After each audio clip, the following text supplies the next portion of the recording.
रहमतुल्लाहि व बरकातहू। मोहतरम जनाब अख्तरुल ईमान साहब, रुकन असम्बली MLA,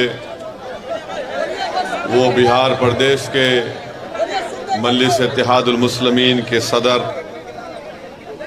इंजीनियर आफ्ताब आलम साहब, जो बिहार प्रदेश के मजलिस इत्तेहादुल मुस्लिमीन के जनरल सेक्रेटरी हैं, मोहतरम जनाब आदिल साहब, जो यूथ मजलिस के बिहार के सदर हैं, हमारी बहन मोहतरमा प्रियंका साहिबा, जो काराकाट से MIM पार्टी के उम्मीदवार हैं, हमारे भाई मोहतरम जनाब ददन पहलवान साहब, जो साबिक़ा मंत्री भी हैं और मजलिस इत्तेहादुल मुस्लिमीन बक्सर के कैंडिडेट हैं, उम्मीदवार हैं। हैदराबाद से तशरीफ़ लाए जनाब माजिद हुसैन साहब, जो MLA हैं।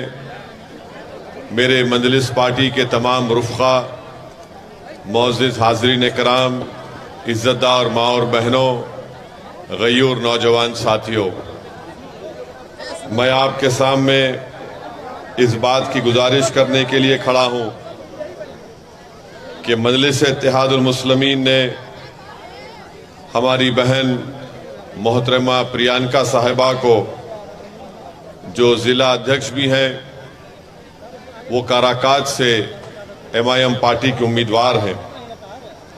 और मैं आपको बता रहा हूं कि इनकी कामयाबी ये सिर्फ पतंग छाप की कामयाबी नहीं होगी, बल्कि ये सही मानों में सामाजिक न्याय की और सेकुलरिज्म की कामयाबी होगी। आप जानते हैं कि हर सियासी पार्टी ने महादलित का नाम लेकर आवाम को धोखा दिया, समाजवाद के नाम पर मुसलमानों को धोखा दिया, कभी हिंदू एकता और सामाजिक न्याय की बातें करने वाले ये तमाम सियासी पार्टियों ने सिर्फ आपका वोट हासिल किया। और आज जब यहाँ से हमारी बहन इलेक्शन लड़ रही है तो हम पर इल्ज़ाम लगाया जा रहा है कि हम वोट काटने के लिए आ रहे हैं। मेरा उनसे एक ही सवाल है कि आपने क्या किया काराकाट के इस पार्लियामेंट क्षेत्र के लिए। और आप जानते हैं कि जितने हमारी बहन के खिलाफ कैंडिडेट हैं, उनका एक का भी ताल्लुक काराकाट से नहीं है। बाहर से आकर मुकाबला कर रहे हैं और इल्ज़ाम मजलिस इत्तेहादुल मुस्लिमीन पर लगा रहे हैं। आप लोग इस बात से जानते हैं कि नबी नगर में एक पार्किंग के मसले के ऊपर 4 मुसलमान नौजवानों को मारा पीटा गया। यहाँ पर सोन नदी है और कोई बराबर ब्रिज नहीं है। अभी हमारे भाई बता रहे थे कि पाली का ब्रिज टूट गया।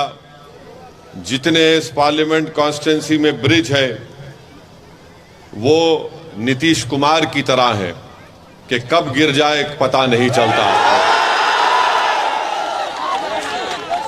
फिर इस काराकाट में कालीन की, यहाँ पर कालीन बनाते थे, आज वो काम खत्म होकर रह गया।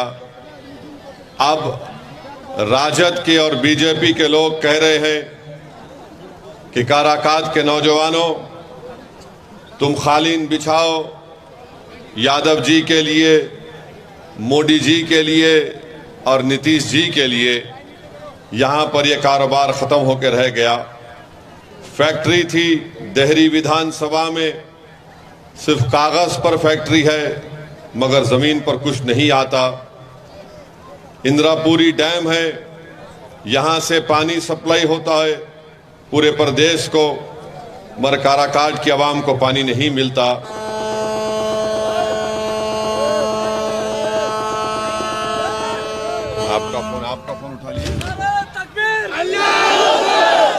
यहाँ पर बंसारा गांव है, जनता को पानी नहीं मिलता, गांव में मंडी नहीं है, कोई विकास का काम नहीं हुआ।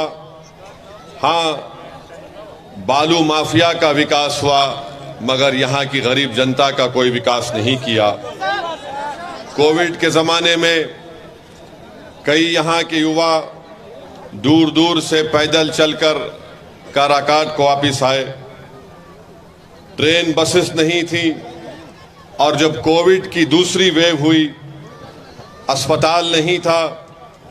ऐसे वक्त पर हमारी बहन प्रियंका ने अपने घर को अस्पताल में तब्दील किया।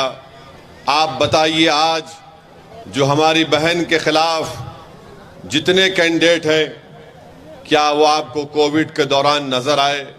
नजर नहीं आए।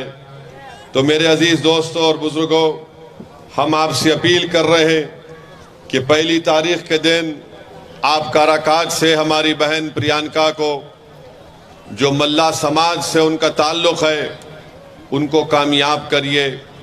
यही सामाजिक न्याय की कामयाबी होगी।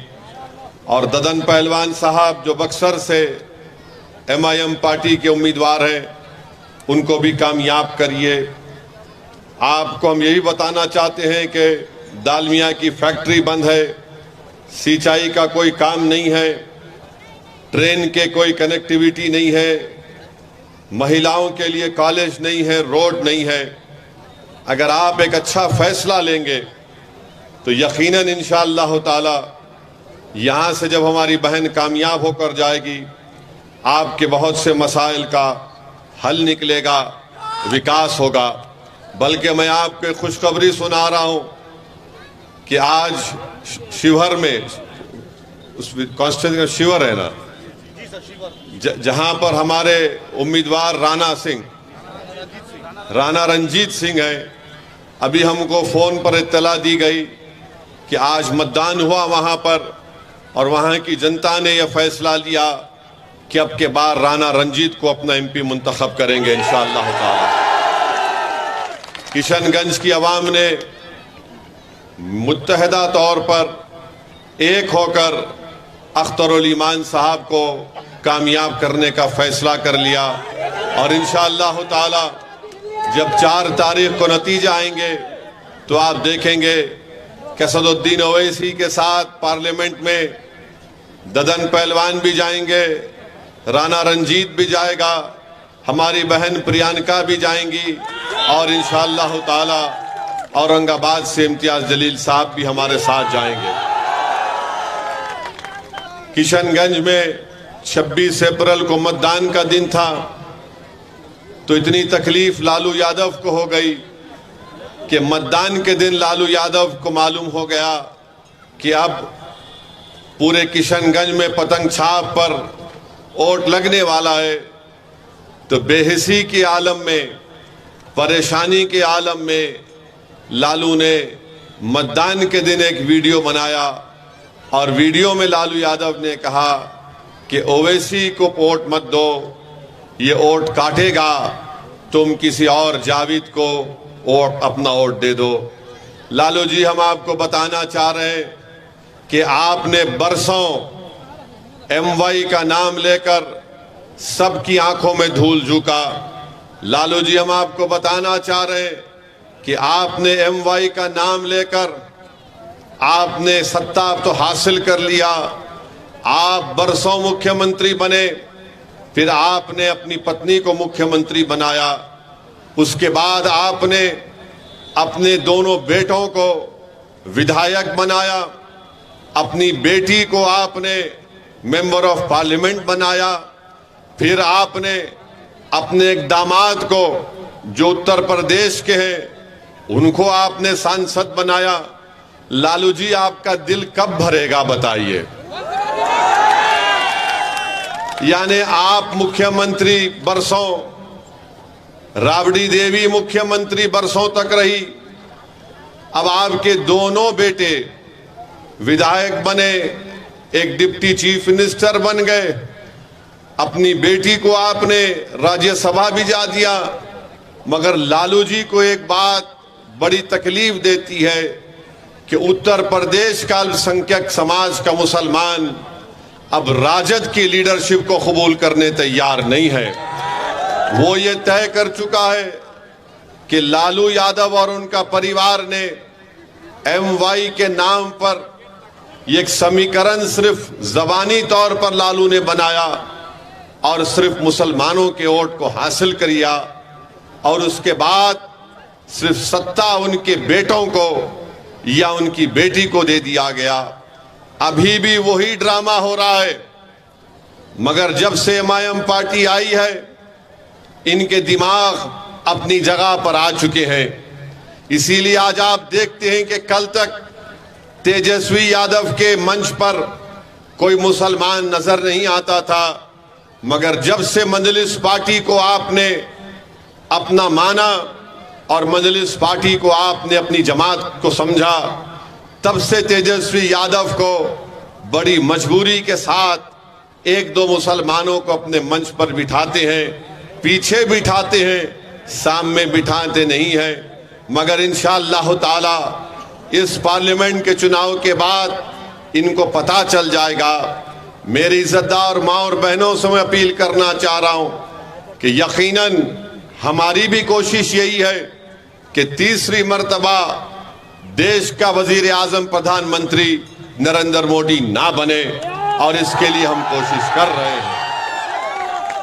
अब आप बताइए, अख्तरुल ईमान जब अपना इलेक्शन किशनगंज का लड़ रहे थे, जहां पर राजद का उम्मीदवार नहीं था, तो आखिर क्या परेशानी हो गई लालू को कि उन्होंने मतदान के दिन वीडियो बनाया और ये कह दिया कि ओवैसी वोट काटने आया है। ये एक बात सामने आ गई कि लालू नफरत करते हैं, राजद नफरत करती है, तेजस्वी नफरत करता है। वो नहीं चाहते कि अल्पसंख्यक समाज मुसलमानों की एक सियासी लीडरशिप पैदा हो जाए। मैं आपसे ये अपील करने आया हूं मेरे भाइयों बहनों, गयूर नौजवानों, याद रखो, तुम सिर्फ वोट डालने वाले बनोगे तो फिर हमको गुलामी करना पड़ेगा। अगर आप वोट लेने वाले बनेंगे तो आप इंशाअल्लाह ताला अपनी लीडरशिप को बनाएंगे। लोग आपके पास आकर अपनी तकलीफ को बयान करेंगे, आपके पास लोग आकर आपसे कहेंगे कि हमसे इंसाफ करो। आपने बरसों साथ दिया, कभी कांग्रेस का तो कभी राजद का तो फिर कभी नीतीश कुमार का। आज मजलिस इत्तेहादुल मुस्लिमीन एक मुतबादिल और एक ताकतवर विकल्प बनकर बिहार में उभरी है। मेरी आपसे दबन गुजारिश है कि आप अपना एक एक वोट 1 तारीख के दिन पतंग छाप के निशान पर बटन दबाइए, और हम आपसे वादा कर रहे हैं कि इंशाअल्लाह ताला अगर दिल्ली में जरूरत पड़ेगी, भारत की जनता ऐसा फैसला देगी कि तीसरी मर्तबा इस देश का प्रधानमंत्री नरेंद्र मोदी ना बने, मैं आपको बता रहा हूं, वादा कर रहा हूं कि MIM पार्टी यकीनन पूरी कोशिश करके किसी ऐसे शख्स को इस देश का प्रधानमंत्री बनाएगी जिसका ताल्लुक बीजेपी से और नरेंद्र मोदी से ना हो। हम इसका आपसे वादा कर रहे हैं। मगर याद रखिए इसका ये मतलब नहीं है कि हम इनकी गुलामी करते रहेंगे। मैं लालू यादव और उनके परिवार को अपना नेता नहीं मानता।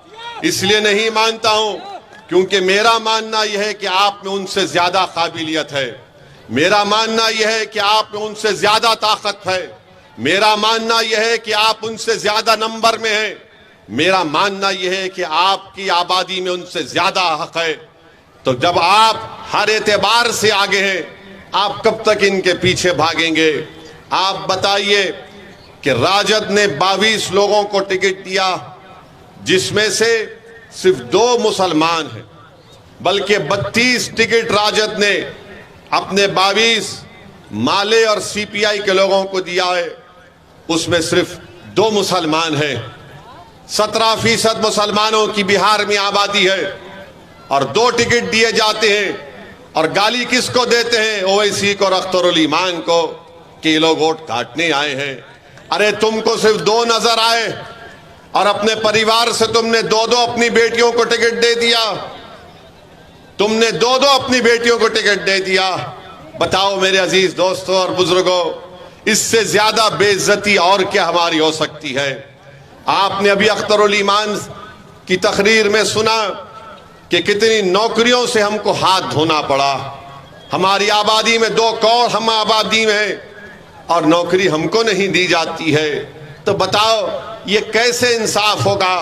अगर काराकाज की जनता ये समझ रही है कि मैं सिर्फ जज्बाती नारे लगाने से मुझे इंसाफ मिल जाएगा, मैं ओवैसी के सभा में आकर ठहर कर उनकी तकरीर को सुनकर अगर चला जाऊंगा तो मुझसे इंसाफ हो जाएगा।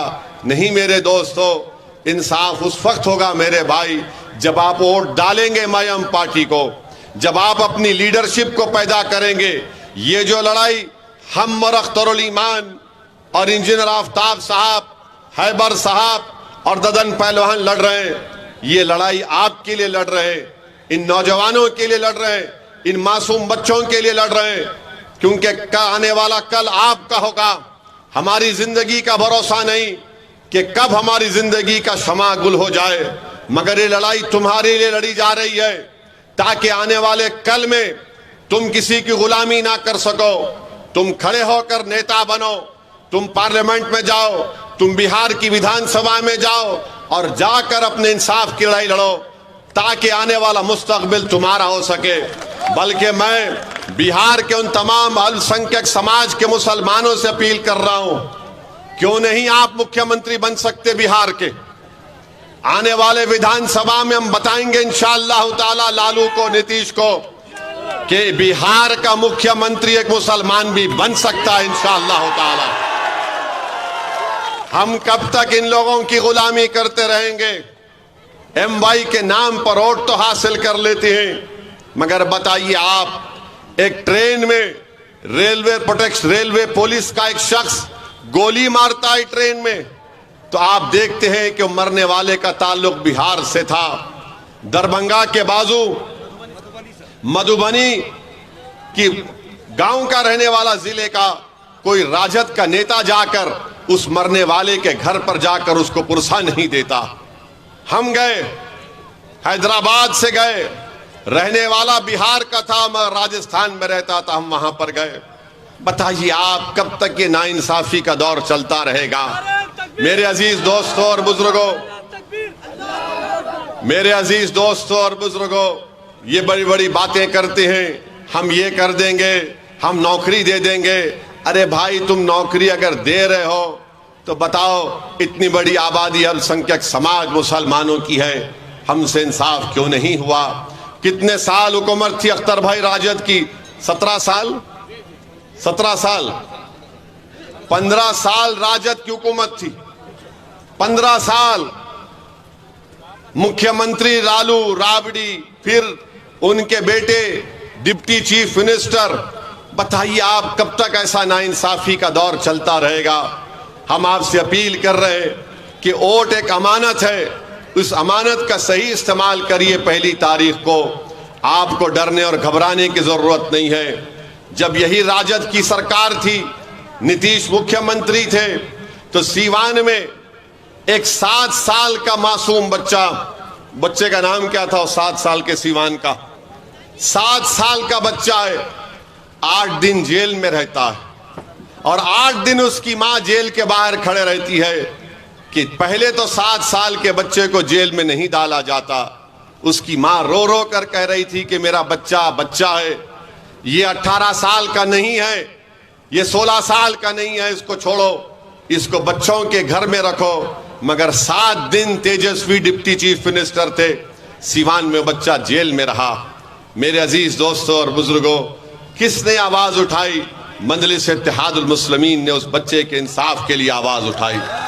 CAA का कानून जब पार्लियामेंट में मोदी की जालिम सरकार उठा रही थी, बना रही थी कानून, 300 बीजेपी के MP के सामने मजलिस के 2 MPओं ने 300 बीजेपी के MP के सामने कहा ये CAA का कानून संविधान के खिलाफ है, हम इसको नहीं मानते, ये काला कानून है। हमने उस बिल की कॉपी को मोदी और अमित शाह की आंखों के सामने फाड़कर उसको फेंक दिया पार्लियामेंट में। बताइए, आज मोदी कहते हैं, आज बीजेपी कहती है कि हम यूनिफॉर्म सिविल कोड लेकर आएंगे, यकसा सिविल कोड लेकर आएंगे।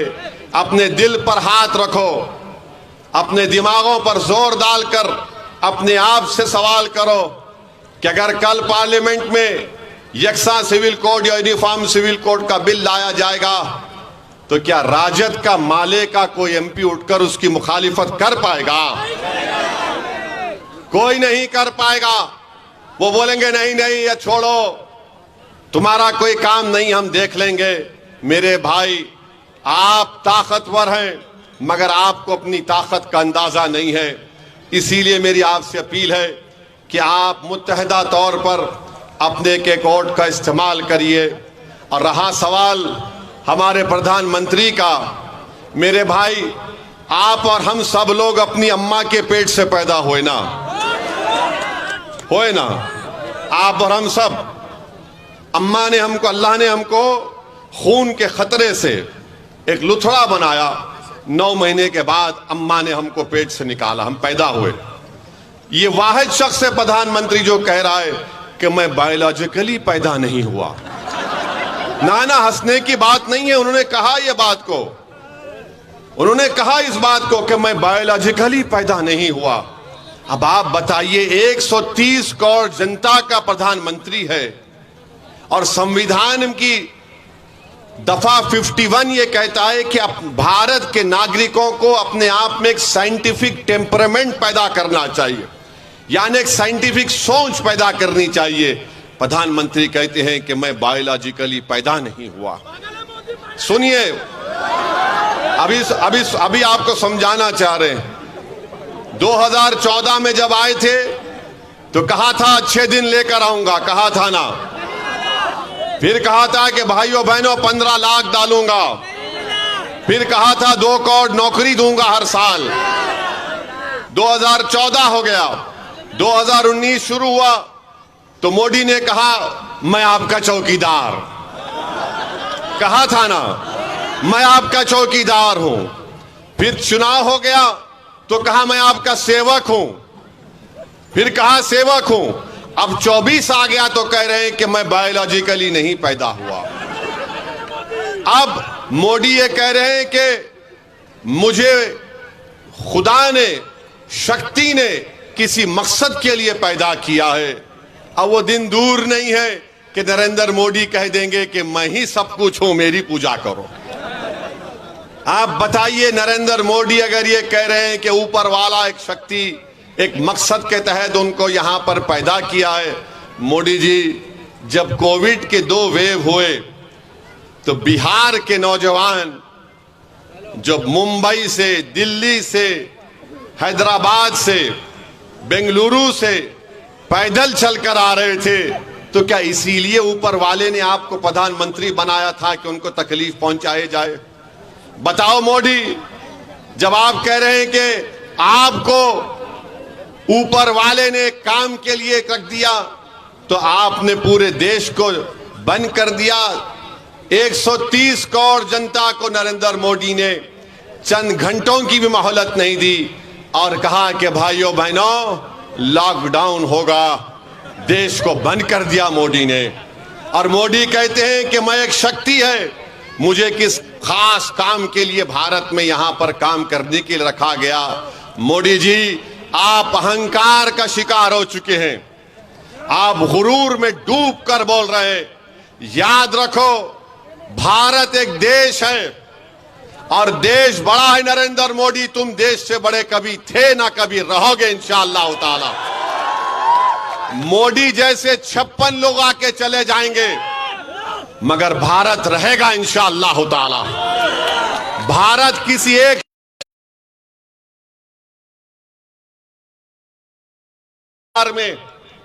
बिहार में मोदी, बल्कि यहीं पर काराकाट में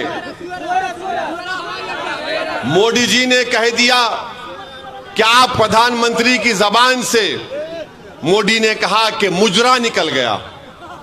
एक वजीर आजम मुजरा बोलेगा अपनी जबान से? मोदी जी आप कैसे इस तरह की जबान इस्तेमाल कर रहे हैं? मुजरा कहते हैं, मुजरा ना हो रहा है, नाच हो रहा है। देश के प्रधानमंत्री हैं आप, 130 करोड़ जनता के प्रधानमंत्री हैं, कुछ तो मर्यादा रखिए। आप वजीर आजम प्रधानमंत्री रहकर मुजरा कहेंगे? फिर महिलाओं का सम्मान आप कैसे करेंगे मोदी जी, बताइए आप। और देश का प्रधानमंत्री कहता है कि भारत के मुसलमान घुसपैठी है। मोदी जी हम घुसपैठी नहीं है। याद रखो मोदी जी, जब देश की आजादी की लड़ाई बिहार में लड़ी जा रही थी उस वक्त तो लड़ने वाले आरएसएस के लोग नहीं थे, चड्डी पहनकर फिरने वाले। लड़ने वाले हमारे बुजुर्ग थे जो जेल की सजाओं को भुगते, अंग्रेजों की लाठियां अपने सर पर खाई, अपना सब कुछ कुर्बान किया और आज हमको घुसपैठी कहती है। मोदी जी कहते हैं कि मुस्लिम महिला ज्यादा बच्चे पैदा करती है। मोदी जी झूठ है ये। आपकी सरकार का डेटा कहता है कि मुस्लिम महिलाओं का TFR rate, total fertility rate बहुत ज्यादा, सबसे ज्यादा गिरा है। और देश के प्रधानमंत्री को हम कहना चाह रहे हैं कि आप जब तक जिंदा रहेंगे और जब तक दुनिया रहेगी, आपने जो हमारी बेइज्जती की और ये कहा कि हिंदू बहनों के गले से मंगलसूत्र निकालकर मुसलमानों को दे दिया जाएगा।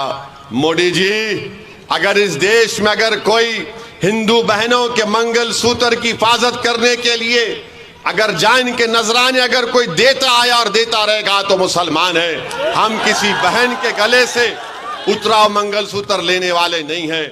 मोदी जी, क्या हमारी गीरत नहीं है? क्या हम में हमियत नहीं है? क्या हम में इज्जत नफ्स नहीं है कि कैसे तुमने हमारी बेइज्जती करने के लिए इस तरह की बकवास की? देश की जनता देख रही है, देश का वो तमाम नौजवान देख रहा है कि देश का प्रधानमंत्री क्या क्या बोले जा रहे हैं और बार बार बोल रहे हैं कि मैं आरक्षण ले लूंगा। याद रखो, बिहार के युवाओं को मैं पैगाम दे रहा हूं, जिस तरह मोदी ने आर्मी, एयरफोर्स और नेवी में अग्निवीर की स्कीम को लाए, जिसमें लाकर मोदी ने कहा कि सिर्फ 4 साल की नौकरी रहेगी, उसके बाद तुमको छोड़ना पड़ेगा भारत की आर्मी को, नेवी को और एयरफोर्स को, और तुमको सिर्फ 10 लाख या कुछ पैसे दे दिए जाएंगे। वो नौजवान जो देश की आर्मी और एयरफोर्स में जाना अपने गांव के लिए एक बाइज़ इज्जत और फख्र महसूस करता था, मोदी ने उसको 4 साल कर दिए। सुनो बिहार के नौजवानों, सुनो उत्तर प्रदेश के युवाओं, सुनो भारत के युवाओं, अगर तीसरी मर्तबा मोदी देश का प्रधानमंत्री बनेंगे तो वो CRPF में, BSF में, रेलवे पुलिस में, इन ITBP में, SSSB में ये वही स्कीम को लागू करेंगे। जब देश की आर्मी में 4 साल मोदी ने ला लिए तो क्या चीज रोक सकती है मोदी को कि युवाओं से कह दो कि CRPF में तुम जाना चाहते हो, तुम BSF में जाना चाहते हो, SSB में जाना चाहते हो, रेलवे पुलिस में जाना चाहते हो, तो तुमको सिर्फ 4 साल की नौकरी मिलेगी, उसके बाद पेंशन नहीं मिलेगा, उसके बाद अगर तुम बीमार पड़ोगे तो गवर्नमेंट के खर्चे पर इलाज नहीं होगा, तुम्हारे रिटायरमेंट के बाद तुम्हारे बच्चों की शिक्षा का इंतजाम नहीं होगा। इसीलिए नौजवानों, युवाओं, मैं तुमसे अपील कर रहा हूं कि देख समझ कर अपने वोट का इस्तेमाल करो। अगर तुम बीजेपी का साथ दोगे तो तुम अपनी बर्बादी को दावत दे रहे हो। नौजवानों, अगर दोबारा तीसरी मर्तबा देश का प्रधानमंत्री मोदी बनेगा तो नौजवानों, तुम्हारा मुस्तकबिल खराब हो जाएगा, तुम्हारा कोई मुस्तकबिल नहीं होगा। क्या होगा देश में कि मस्जिद और मंदिर के नाम पर लड़ाया जाए, मस्जिद और मंदिर के नाम पर लड़ाया जाए और बीजेपी उस पर अपनी रोटी सेकते रहेगी और सत्ता को हासिल करते रहेगी। इस देश में सबसे बड़ा मुद्दा हिंदू मुसलमान नफरत से ज्यादा बेरोजगारी का है, महंगाई का है। बताओ क्या हो रहा है? ना रोजगार है, ना महंगाई कम हो रही है। और मोदी जी से आप बोलेंगे तो मोदी जी बोले अगर आप जाकर पूछेंगे बीजेपी आरएसएस मोदी से कि ओवैसी ने अपने भाषण में कहा कि बेरोजगारी बहुत बड़ा मुद्दा है, तो मोदी बोलेंगे वो लाख डाल देंगे, लाख डाल देंगे, उसको लाख डाल देंगे। मोदी जी आपने 500 रुपए की नोट, 1000 रुपए की नोट जो गायब कर दी आपने, उसमें कई छोटे छोटे कारखाने हमेशा के लिए बंद हो गए, फैक्ट्रीज बंद हो चुकी हैं, मगर मोदी को उसकी लाख डालने की फिक्र नहीं है। मगर मोदी जी सत्ता में आने के लिए नौजवानों को ये पैगाम दे रहे हैं। तो मेरी आपसे अपील है कि आप पहली तारीख के दिन सुबह के वक्त में निकलकर अपने एक वोट का इस्तेमाल करिए। यकीनन गर्मी बहुत रहेगी, यकीनन गर्मी बहुत है, मगर मैं अपने बुजुर्गों से, हमारी माँ और बहनों से कहना चाहूंगा, ये गर्मा का मौसम है, 1 महीने के अंदर बारिश शुरू हो जाएगी तो गर्मी के मौसम में कमी आएगी। मगर अगर हमारे इस देश में जो गर्मी है वो नफरत की गर्मी कैसे खत्म होगी, बेरोजगारी की गर्मी कैसे खत्म होगी, महंगाई की गर्मी कैसे खत्म होगी। जो हमारे बुजुर्गों की आंख में आंसू हैं, हमारी माएं परेशान है अपने बच्चे और बेटियों के मुस्तकबिल को सोच सोच कर। तो मैं आपको पैगाम यही देने आया हूं कि इस मौसम की गर्मी को मत देखिए, इस देश की नफरत की गर्मी को खत्म करने के लिए हम आपसे अपील कर रहे हैं कि पहली तारीख के दिन आप काराकाट से और बक्सर से हमारे उम्मीदवारों को कामयाब करिए, पतंग छाप पर बटन दबाइए और इंशाअल्लाह ताला पाटलिपुत्रा से भी, क्या नाम है, जनाब फारूक रजा साहब को भी कामयाब करिए। लालू जी आपने वीडियो बनाया था ना 26 तारीख को, हम कल जा रहे हैं पाटलिपुत्रा को। और लालू जी याद रखिए, हम आपका कर्जा नहीं रखेंगे बाकी इंशाअल्लाह ताला। बहुत कर्जे आपके हम पर हैं लालू जी, तेजस्वी तुम्हारे भी बहुत कर्जे हम पर हैं। 4 तुमने हमारे विधायक को खरीद लिया, अभी तो कर्जा उतारेंगे तेजस्वी, बहुत दर्द होगा तुमको, बहुत दर्द होगा। तुमने हमारे 4 विधायकों को, उन जमीर बेचने वालों को तुमने खरीद लिया था ना। अब हम तुमको बताएंगे कैसा काम होता है। आपसे हम एक ही अपील कर रहे हैं कि आप किसी की गुलामी मत करिए। आपके इस काराकाट में कालीन बनता है, आप कालीन को बनाइए, बिछाने का काम किसी के लिए हरगिज मत करिए। कालीन बनाओ आप, अल्लाह ने आपके हाथ में फन दिया है। आपको अल्लाह ने हाथ में फन इसलिए नहीं दिया कि तुम गैरों के लिए कालीन बिछाओ, अरे अपनों के लिए कालीन बनाओ, ताकि आने वाले उसका दिन में तुम्हारी औलाद आराम से उस कालीन पर बैठ सके, इज्जत से बैठ सके। मेरी आपसे अपील है कि हमारी बहन प्रियंका के हक में पहली तारीख को, 1 जून को पतंग छाप पर बटन दबाकर उनको अपना नया MP बनाइए। ददन पहलवान को बक्सर से, ये सेक्युलर आदमी है, ये बड़ा अटल आदमी है, जिद्दी आदमी है, ये अपने उसूलों पर कॉम्प्रोमाइज नहीं करने वाला है।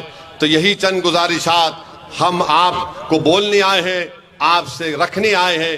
हम उम्मीद करते हैं कि आप हमारी इन बातों पर गौर करके अपना एक वोट का इस्तेमाल पतंग छाप के हक में करेंगे। बहुत बहुत शुक्रिया। अस्सलाम वालेकुम व रहमतुल्लाहि व बरकातहू।